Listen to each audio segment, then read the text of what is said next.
Let's go to Charlita in Texas. Charlita, thank you for waiting a little bit extra longer this morning. Good morning. How are you feeling? Good morning. I'm here by the grace of God and just love listening to your speeches every morning. Well, tell me what's going on with you.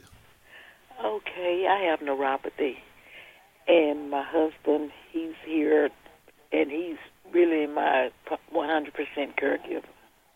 Your husband is your caregiver. Right. All right. So why isn't he calling? Well, he's listening. Well, put him on the phone. Let's talk to him. Okay, just a minute. Daddy, he want to speak with you.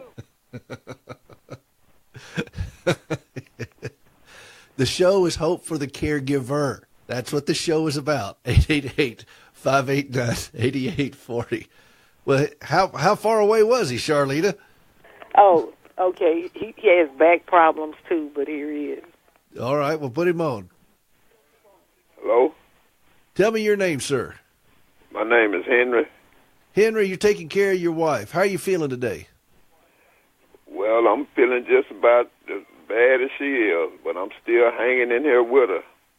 What are you doing to help you? Well, I not too much. Have you been? I help her mostly. Well, have you been to see your doctor lately? Yes, I saw my doctor lately, and he said I was doing fine, but... Well, you might want to consider different doctors. It doesn't sound like you're doing fine. Well, when I get back here at home, that's when the work starts. Yes, it does. Do you have anybody helping you with Charlita? No, just me.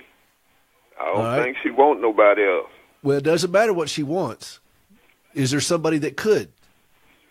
Yeah, it's somebody who can, yeah. All right. Who is that person? We have kids. All right. Let one of those kids come over and share the load while you get a little bit of rest. I need some rest. Yes, you do. I can hear it in your voice. I can't get rest without taking some kind of substance, a pill or something. If I don't take that, I'll be up all night long. Are you cutting out your coffee? No, I still drink coffee. What's your cutoff time of the day for coffee? Well, I just drink a cup when I get up in the morning, and that's it. All right, you're not drinking it at night? No. What about sweet tea? Sweet tea is my favorite. I drink that all the time. Well, what's your cutoff time for sweet tea? After dinner. All right, why don't we cut it off a little bit before dinner? Because you're going to stay up all night because of the sweet tea, and then you got to take a pill to go to sleep. Now, how's that working for you? Well, that sugar and that pill, I don't guess it mixed. But I do go to sleep, but I don't Well, sleep yeah, if you take a pill, hours. If you take a pill, you'll go to sleep. Yeah. How much more sleep if you were able to back off of some of that sweet tea? How much sleep am I able to get if I bag off the sweet tea? Yeah. You think you'd be able to sleep a little better without a pill? Well, I have never tried it, but... Hey, you know what? Let's put everything on the table and see what we can do to help you get through the night without having to take so many pills. Your doctor says you're doing well, but you're drinking sweet tea all day long, and then you're having to take a pill to get to sleep at night. Right. Now, if you're having to take a pill at night, but you're loading up on sugar and caffeine, taking liquid sugar and caffeine, but you're taking a pill to go to sleep, that doesn't sound like a good combination, does it? It don't sound like one, no. but that's what's going on, and you're going to stay tired. So let's take like two I'm things. Tired all the time. Well, you are tired all the time. So let's take two things. Let's do two things. What's that? Let's just two simple things. Let's see if we can't back off on the sweet tea and the sugar. Don't have to get it completely out of your system. You didn't get here overnight. You're not going to get out of it overnight. But let's see if we can back it off and not drink it after a certain time of night. Maybe after 6 o'clock at night, you're done with sweet tea and caffeine and sugar. Right. All right? And let your body just normally go on to sleep and see if that could start helping. Now, you may have to take a pill for a little while. You may get a little bit of a headache as you start backing that off. But eventually, if you can start substituting water for sweet tea, you're going to probably find your body is going to react differently and feel better about this. It's going to take a while because you've trained your body in a certain way.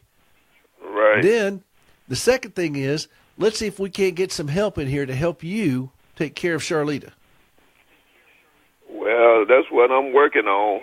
My daughter comes. She comes every so often and help me out, but that's not enough. Let's ask her to step up a little bit. Okay? Yeah. Let's ask her to step up. Now, Charlita's going to, she may give you a little bit of pushback on that. And that's okay. Yeah. You tell Charlita, say, look, let me ask you something, Henry.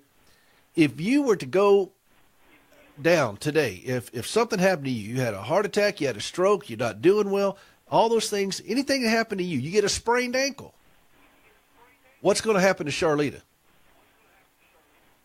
She won't be taken care of because I'll be laid up. There you go. So what we're trying to do on this show is to help caregivers understand that the priority is for the caregiver to stay healthy emotionally, physically, financially, spiritually, professionally, all the above. That's not selfish. That's stewardship. That's you're taking care of the one person that's standing between her and even worse problems. Right. You follow me? Yeah, I follow you. All right. If you can, my book comes out next month in bookstores across the country. You can get it right now on Amazon and Barnes & Noble and so forth. It's called 7 Caregiver Landmines and How You Can Avoid Them. 7 Caregiver Landmines. It's a very simple book. It's so easy you can read it in the bathroom because that's where I wrote it. Yeah, that's where I do most of my reading at. So what I want you to do, Henry, is start backing off on you trying to do everything you possibly can, wear yourself out, and then take a pill at night to go to bed. If you can start making simple changes in this, just to back it off a little bit, back off of that caffeine and sugar a little bit in the evening times, and then start reaching out and asking your daughter and other children, I don't know how many children you have, but asking them to help share the load a little bit. And say, look, I've got to take care of myself because if I go down, you guys get mom all by yourself. Right. And they may get both of you in the mix. Yeah, you're right about that. So now what about your church situation? Are you going to church? Well, we ain't going to church right now because... What about you? Can you go to church? Well, I can, yeah. Yep. All right. Well, why don't you go? Well, that sounds good. I think it is good. And you can get away for about an hour and a half, and you can go over to church and get you're not only getting you're going to take care of stuff with your body, but now you're going to take care of stuff with your spirit. Right. Okay? See, Henry, here's the deal. Healthy caregivers make better caregivers. Yeah. And in order for you to be healthy, we can't just look at one thing. We've got to hit a lot of markers here. Your body, your spirit, your wallet. All those things have to be healthy. I've got to go take a quick break. We got to go to a break, Henry. Keep listening to the show, okay? Okay.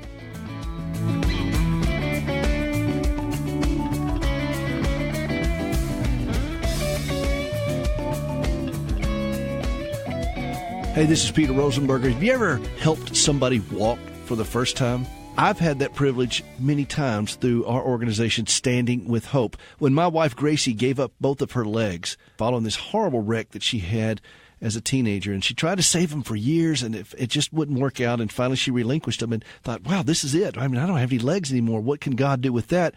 And then she had this vision for using prosthetic limbs as a means of sharing the gospel, to put legs on her fellow amputees, and that's what we've been doing now since 2005 with Standing with Hope. We work in the West African country of Ghana, and you can be a part of that through supplies, through supporting team members, through supporting the work that we're doing over there. You could designate a limb. There's all kinds of ways that you could be a part of giving the gift that keeps on walking at standingwithhope.com. Would you take a moment to go out to standingwithhope.com and see how you can give? They go walking and leaping and praising God. You can be a part of that at standingwithhope.com.